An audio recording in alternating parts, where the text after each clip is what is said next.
Hello, and welcome to ICC the Compliance Center's initial training on the transport of dangerous goods by air. This training is based on the 54th edition of the IATA Dangerous Goods Regulations, which takes effect January 1, 2013. You will need a copy of this regulation in order to complete this program. At any time, you can stop the program or go back to review material you wish to see again.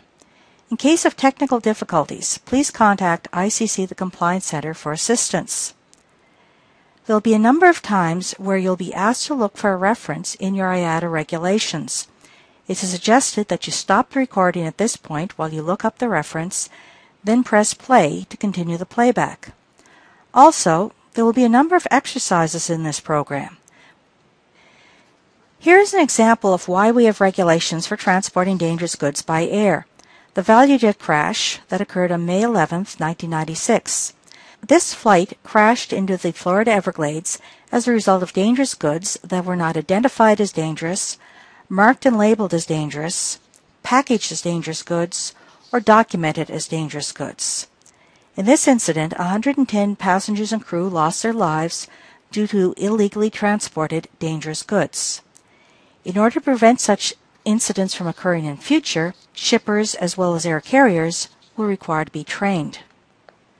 Let's look at the objectives for this training program. First, we want to become familiar with the IATA Dangerous Goods Regulations, also known as the DGR for short. Second, we want to learn the responsibilities for shippers under national regulations as well as under the DGR. And finally, we want to be able to prepare and offer dangerous goods for transport by air safely and meeting all our legal requirements. Most regulations dealing with transportation of dangerous goods, or as they're called in the United States, are based on an international standard. The UN Recommendations on the Transportation of Dangerous Goods is a model regulation created by an international committee of experts and is used as a model for dangerous goods regulations around the world. In the United States, hazardous materials are regulated by the Department of Transport, or DOT. The regulations are called the Hazardous Materials Regulations and are found in Title 49 of the Code of Federal Regulations, sometimes known as 49 CFR. In Canada, the national regulations are the Transportation of Dangerous Goods Act and Regulations, often abbreviated simply as TDG, and administered by Transport Canada. For international air transport, the regulations are created by a UN body known as the International Civil Aviation Organization, or ICAO, usually pronounced ICAO. This organization has used the basic UN recommendation system and modified it for the special needs of air transport.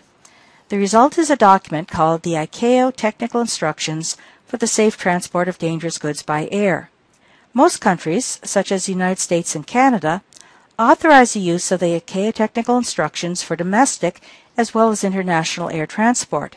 However, each country may have some additional requirements, called variations, that apply on top of the basic ICAO system. Many commercial air carriers are members of the International Air Transport Association, or IATA, pronounced IATA. IATA publishes the Dangerous Goods Regulations, a guide to shipping on commercial air carriers. It is based on the ICAO Technical Instructions and includes variations from individual countries and airlines. If you use an airline that is a member of IATA, you'll need to meet their requirements as well as the basic legal standards.